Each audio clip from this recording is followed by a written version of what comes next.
In this lesson, I'll show you how you can generate your own exceptions in case your code encounters unexpected situations. So these are the 4 key words that are most important when it comes to error handling and catching exceptions. The final keyword that is related is one called raise. And what this allows us to do is to raise our own exceptions.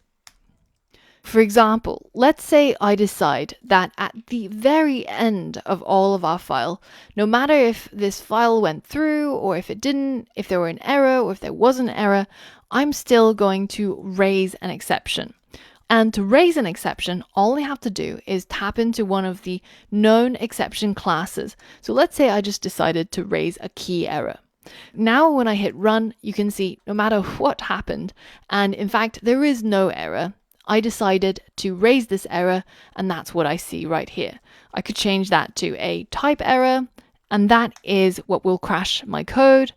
And I can even specify a message along with this error. So I could say raise a type error, and let's just say the message is,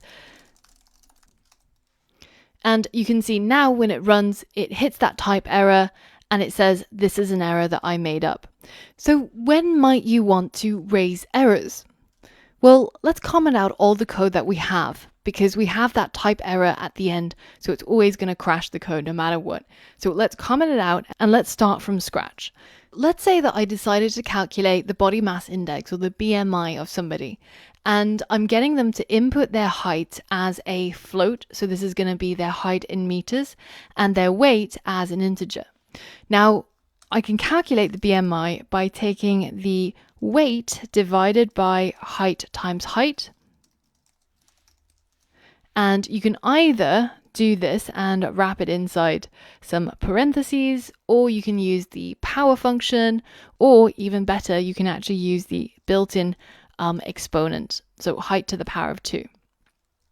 No matter which way we use, we can print out the BMI, but if I provide a height that is just an unrealistic, non-human height, let's say they were 45 meters tall, like some sort of 4-story building, and then I gave them a weight, so let's say they are 67 kilos, then obviously a mistake has been made somewhere in the height, right? Because this is just not within the normal human range. This is like Godzilla's height.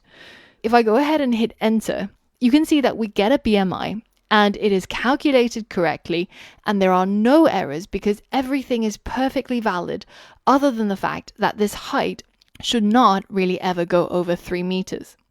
In this case, we might want to raise our own exception. So we can go ahead and say that if the height is greater than 3 meters, well, in that case, it's probably not a valid height. So we can go ahead and raise a value error. So this is an error that says that whatever value was entered as the argument is probably wrong. And we can accompany that with a message: human height should not be over 3 meters. Now when we run our code and the user mistakenly types a wrong height, then it's going to actually give us this error and it won't proceed to give them an inaccurate BMI.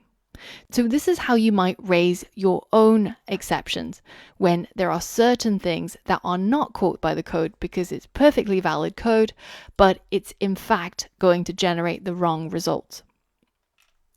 Now that we've seen all of these aspects of exceptions, I want you to have a go at catching some exceptions that can commonly occur. So head over to the next lesson where I've got an exercise for you.